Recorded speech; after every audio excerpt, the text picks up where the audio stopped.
Okay, today we're going to switch gears and talk about something that is arguably our most used resource on our website, and that is our X Recovery Chances quiz. Now, if you are very familiar with this YouTube channel or are familiar with my website's Ex-Boyfriend Recovery or Ex-Girlfriend Recovery, you probably have heard me talking about the quiz again and again and again and again, to the point where I even get sometimes comments in the comment section saying, "Shut up, stop talking about the quiz." Well, number one, the reason I talk about the quiz so much is because I truly believe it's the best starting point for pretty much everyone who is considering trying to get an ex back. And what I'd like to do today is talk to you about how we came up with the quiz, the theory behind the quiz, how we structure the questions, and how to go over the answers. So let's start with something extremely easy. How did we come up with the quiz? Now, I am no stranger, and I'm sure you are no stranger to online quizzes. I mean, just typing something like, "Hey, what are my chances of getting my ex back quiz?"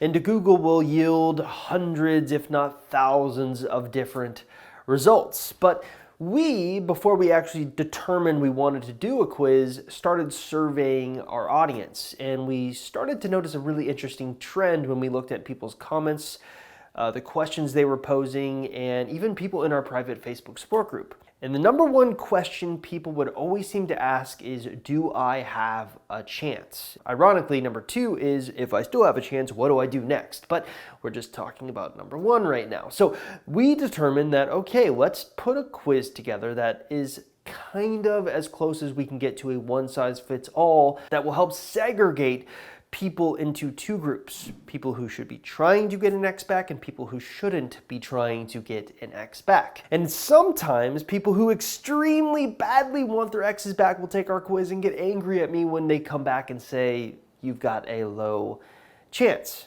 Now, the important thing I think to remember here is that our quiz is definitely not the be-all, end-all adjudicator to your overall chances of success. It is a quiz meant to tell you what group you should be in. And even if you wind up having a low chance of success, that doesn't necessarily mean that you can't succeed. We've had people who have below average chances to low chances come back to us and say, "Hey, your quiz was wrong. We got our exes back." Now that leads in really cleanly into our next thing, which is, how do we structure the quiz?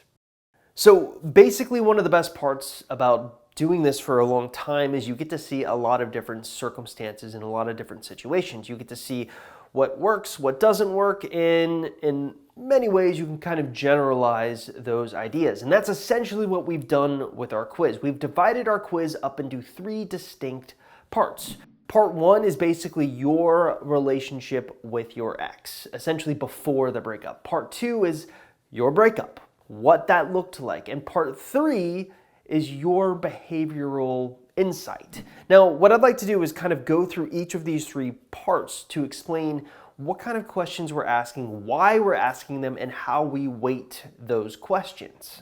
So part one is all about your past relationship with your ex. We're going to ask you what kind of relationship that you had with your ex, how old you are, how old they are, if you shared children together. We're just trying to get as much data points on your breakup as possible. And what's interesting is a lot of the questions that we ask are weighted differently. So for example, we've noticed that people with large age gaps tend to have lower chances of success than people with small age gaps. It's not something that is impossible. So if you have a 10 to 15 year age gap between your ex and you, it doesn't necessarily mean that you can't get them back. It just means that what we've seen is there's a lower chance of success. We've also found, ironically, if you share a child with your ex, guess what? You have a better chance of success. That is something that can kind of tie the two of you together. So we're asking all sorts of questions based on our experience and knowledge and what we've seen in the field in that part one based on your past relationship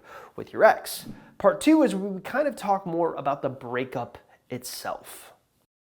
Okay, so part one being all about the situational factors, like long distance, things like that. If you share children together, the age gaps. Part two kind of takes the more current approach of your breakup. Who broke up with whom?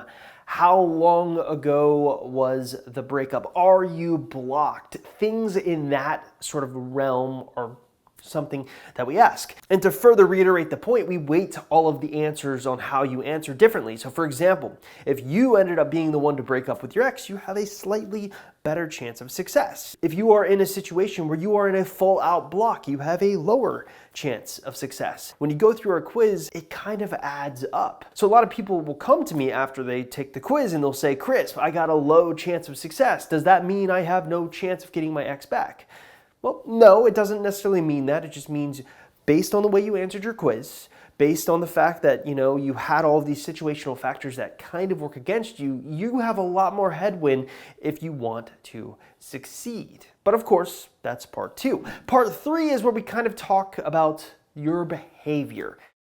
And part 3, which I believe we've called behavioral insight, is asking you if you have what it takes to get your ex back. We've noticed that people who are extremely undisciplined don't tend to do too well. People who don't deal with uncertainty very well don't tend to do very well. So we're asking kind of a couple of questions related to your personality and how you view yourself. And here's the number one thing.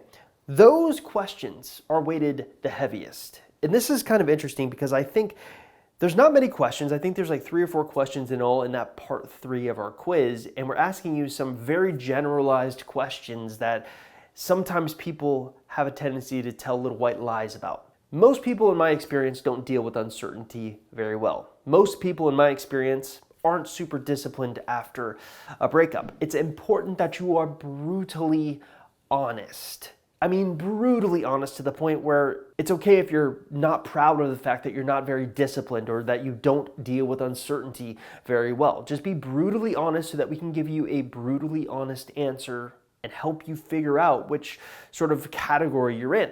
So then basically after you've taken the quiz, you are taking to the quiz results page, and there's a lot going on here. You'll notice there's kind of like a legend where we show you like, hey, if you scored in this group, you have a good chance. If you scored in this group, you have an above average chance. If you scored in this group, you have a below average chance. And if you scored in this group, you have a low chance.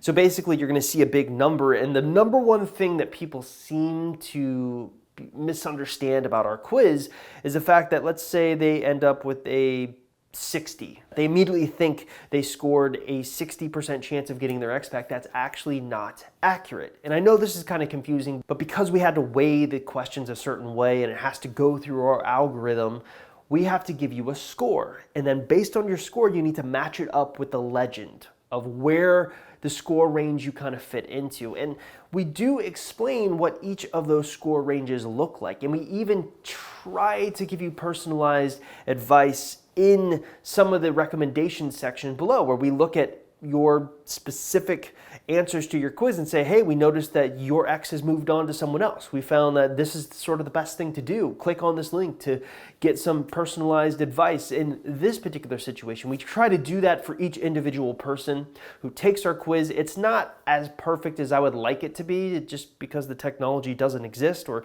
if it does exist, Google owns it, and I don't have $1 billion lying around to make the perfect quiz. But we do what we can with what we have. Also, you're ultimately going to see a lot of recommendations for what you should be doing next and a presentation for what you should be doing next. Essentially, that presentation is just introducing you to our course, what we try to teach, our method of doing things, and it introduces you to our website and all of the free content that we have there. So the quiz results page is arguably the most confusing and most helpful page that we actually have put together, because for each individual who goes to that page, they're going to get their personalized results, and they're going to get an idea of where they stand in whether or not they should be trying to get their ex back. And again, I'm going to reiterate, there are 4 potential ranges in which you can find yourself in. Good chances usually mean that you have a pretty good shot from everything that we've seen. Above average chance means you have still a very good shot from everything that we've seen. And then, of course, if you find yourself in the below average or low score ranges, that tends to mean that maybe you're a better candidate for looking elsewhere. Maybe you're a better candidate for trying to get over an ex. Now, what I've found to be true is that no matter what people score on the quiz, they usually still want to try to get their ex back. And I want to assure anyone who scores in an extremely low bracket, it doesn't necessarily mean you have no chance of getting your ex back. It means you are in a much more difficult situation than someone who scored in a high range. And that is okay. Again, the key to remember here is we're just trying to give you some guidance on what we think is the best thing for you to do going forward. Now, I've talked a lot about the quiz, and if you're reading this in an article, we'll just simply post a link or multiple links on how to get to the quiz. But if you're watching this on YouTube and you're like, I really want to take this quiz, all you have to do is simply look in the description link below this YouTube video and click on it. In fact, if you watched any of my other videos, you'll know I always do kind of a little quick promotion of the quiz at the beginning part of each of my videos. Again, if you want to take this quiz, all you have to do is look below in the description link and click the link you see there. It's free, and the whole thing should only take you 2 to 3 minutes to complete from start to finish. The key, though, I would say to you is be as honest as possible with your answers. I'll see you next time.